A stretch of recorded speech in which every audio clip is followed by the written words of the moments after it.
Gente, hoje nós vamos falar sobre os conflitos que ocorreram devido a por não encontrarem ouro. Então, o governo português ele estabeleceu impostos. E um dos impostos que ele estabeleceu foi o quinto. O que era o quinto?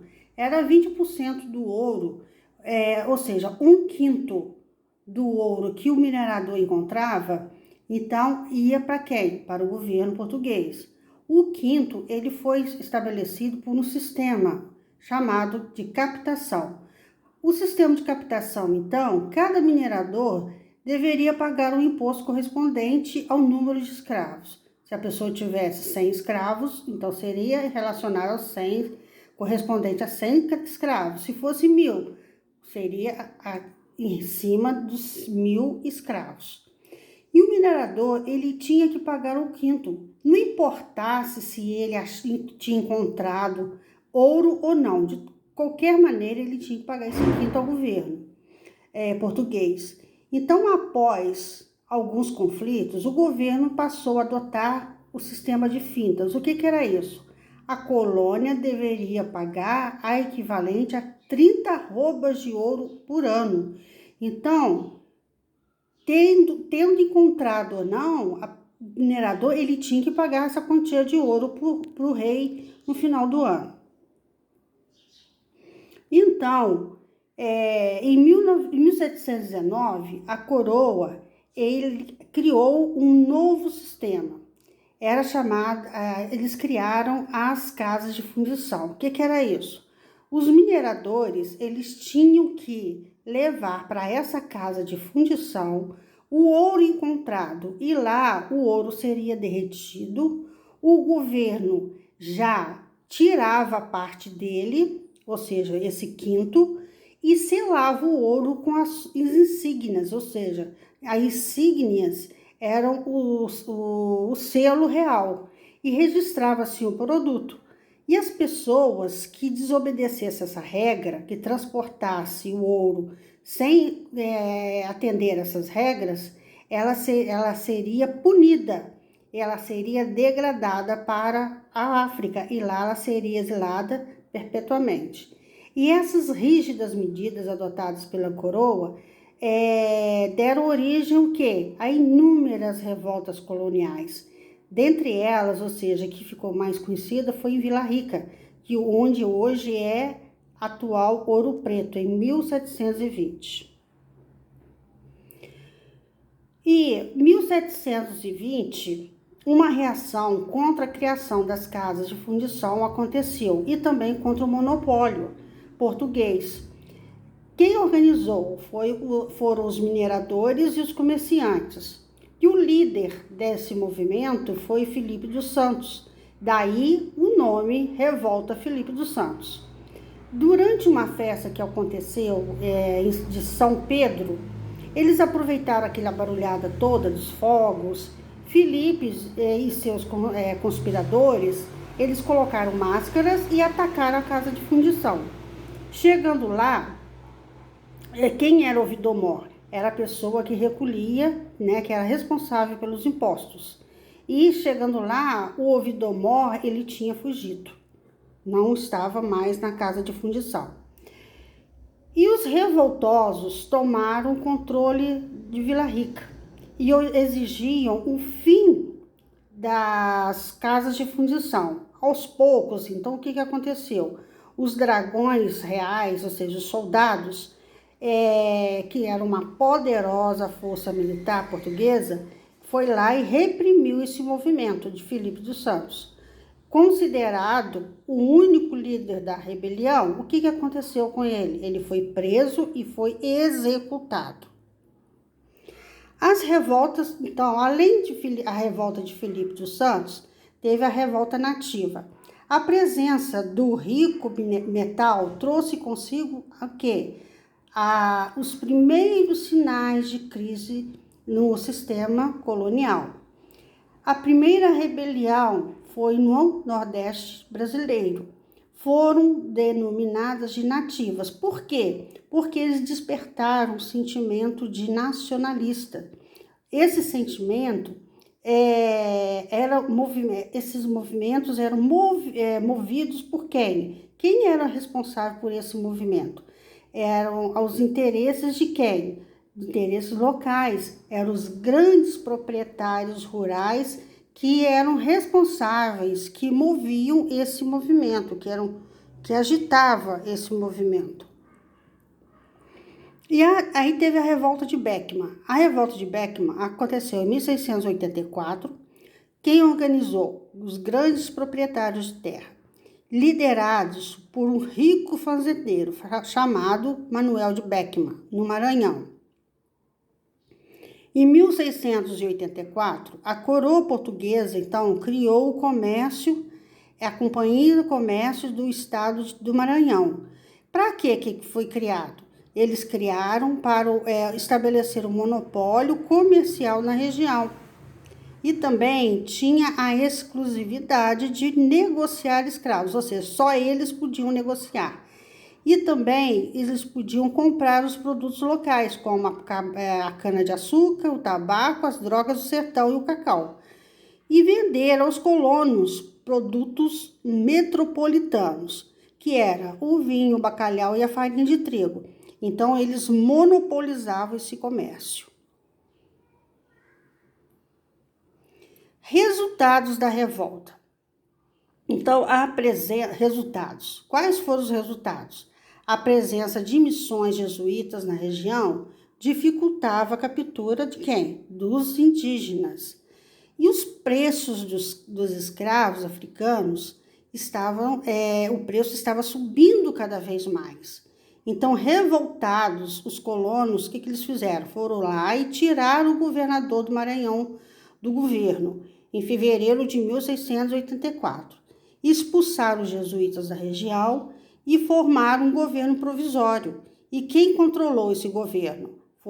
Foram os grandes proprietários rurais. Entre eles foi quem? Manuel Beckman.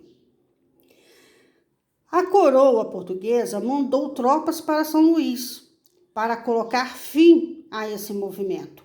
Manuel Beckman, ele foi enforcado e os líderes foram degredados, ou seja, foram mandados para a África para ficarem lá o resto da vida. Os jesuítas, eles retomaram o controle das missões e um novo governo foi o quê? Colocado no lugar. A crise do açúcar deixou profundas consequências na rica cidade de Olinda.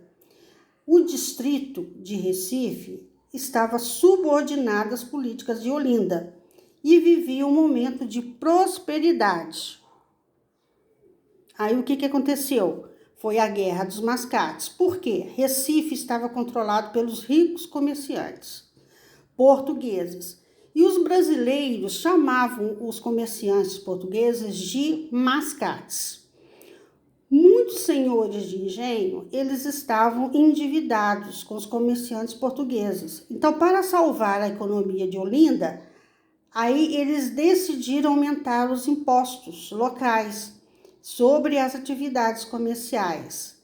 Então, para escapar dos impostos, o que os comerciantes fizeram? Decidiram elevar a cidade de Recife à categoria de Olinda, ou seja, passar Recife, que era uma cidade, e seria uma vila. Mas com que objetivo eles fariam isso? Porque assim eles poderiam criar uma Câmara Municipal. E dessa Câmara Municipal eles iam estabelecer as suas próprias leis e tributos. Aí eles eliminariam o controle de Olinda. O conflito entre Olinda e Recife ficou então chamado de Guerra dos Mascates, que teve o início em 1710. Mascates porque os comerciantes portugueses eram chamados pelos brasileiros de mascates. No ano seguinte, a coroa portuguesa, então, resolveu intervir e nomeou um novo governador, chamado José Félix de Mendonça.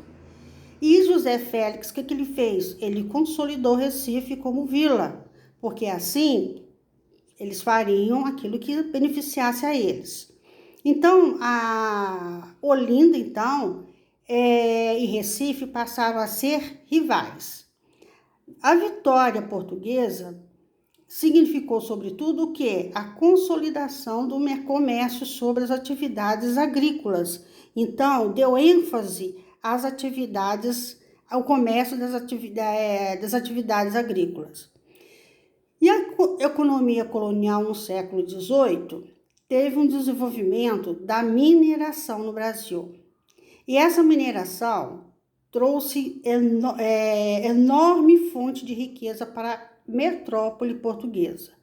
Durante o século XVIII, eles extraíam mais de 1.000 toneladas de ouro e 2 milhões de quilates de diamantes, sendo que foi encontrado 70% dessa riqueza foi encontrado onde? Em Minas Gerais. Os grandes gastos que os portugueses tiveram durante a Guerra de Restauração monárquica e a crise do açúcar com a Holanda esgotaram os recursos lusitanos, ou seja, os recursos portugueses, alterando assim altamente, eles dependiam altamente do açúcar. E essa fragilidade econômica da coroa fez com que o Portugal se aproximasse de um parceiro, que seria a Inglaterra. Então, Pedro II, que era o rei de Portugal, procurou firmar um acordo com os ingleses. Esse acordo era chamado de Mituim, que chamado pelos portugueses de Tratado dos Panos e Vinhos, que vocês verão por quê. O acordo previa que Portugal ia abrir um mercado para os tecidos ingleses e, em troca, os ingleses abririam seu mercado para o vinho português. Ou seja, os ingleses venderiam tecidos para os portugueses venderiam vinho para os ingleses. Então, o que aconteceu? O acordo comercial, então, prejudicou os portugueses. Por quê? Porque o tecido dos ingleses era mais caro e tinha maior consumo do que o vinho português. Então, os portugueses começaram a ficar endividados cada vez mais com os ingleses. E o ouro, então os portugueses passaram a usar o ouro para pagar a dívida aos ingleses. E o ouro acabou enriquecendo quem? A burguesia inglesa, que se beneficiou com a riqueza mineral colonial da América portuguesa. E quais foram as mudanças que ocorreram na sociedade colonial? Predominantemente urbana, a sociedade mineradora era muito diferente do modelo social existente no país. Ou seja, a sociedade mineradora era muito diferente da sociedade açucareira. Por quê? A sociedade era formada por grandes proprietários de minas, escravos, trabalhadores livres e ex-escravos.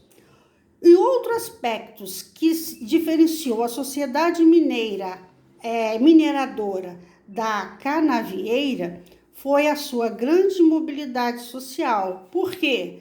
Porque com a posse do ouro, garantia a mudança de status, permitia a ascensão social, ou seja, dava possibilidade ao homem livre de enriquecer rapidamente, ou seja,